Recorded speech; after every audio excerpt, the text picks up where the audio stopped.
Pemirsa, dari hasil evaluasi akhir tahun dan hasil survei kepuasan masyarakat terhadap kinerja wali kota dan wakil wali kota Palembang tahun 2025, 38 program sudah terrealisasi. Sementara untuk survei kepuasan berada di angka 83%.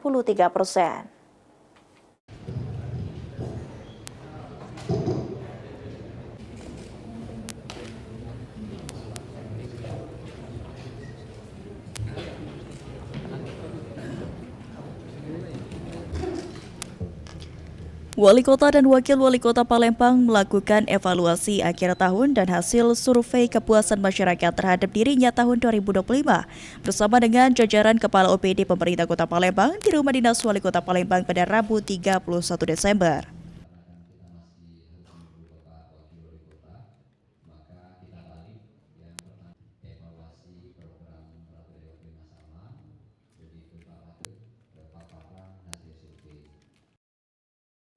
Wali Kota Palembang Ratu Dewa mengatakan, dari evaluasi yang dilakukan 38 program sudah 90 hingga 100% terrealisasi dan hanya program Palembang Cerdas yang baru di angka 60%, terkhusus dalam pemberian beasiswa di setiap sekolah, guru, baik SD maupun SMP, dan nakes di tiap puskesmas lantaran terkendala anggaran.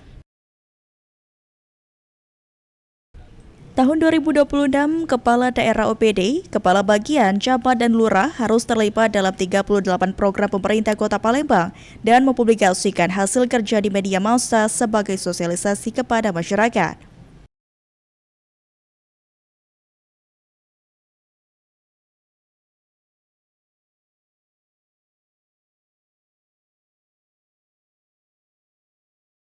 Tadi kita lihat persentasenya, alhamdulillah ya, kecuali dari sektor Palembang Cerdas.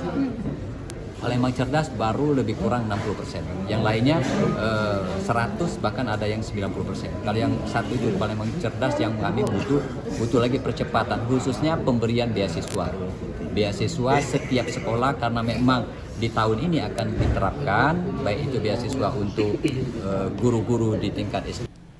Sementara itu, Direktur Peneliti Lingkar Publik Independen, Hilmin menyampaikan, berdasarkan hasil survei kinerja Wali Kota dan Wakil Wali Kota Palembang sudah cukup baik, meski ada program yang belum sepenuhnya terrealisasi karena keterbatasan anggaran. Secara keseluruhan, tingkat kepuasan masyarakat Palembang terhadap kinerja RDPS berada di angka 83%. Tingkat kepuasan masyarakat Kota Palembang terhadap kinerja RDPS itu mendekati 90% ya, 83% ya, menyatakan puas gitu ya terhadap kinerja pemerintah Kota Palembang secara umum. Memang yang kami fokuskan itu adalah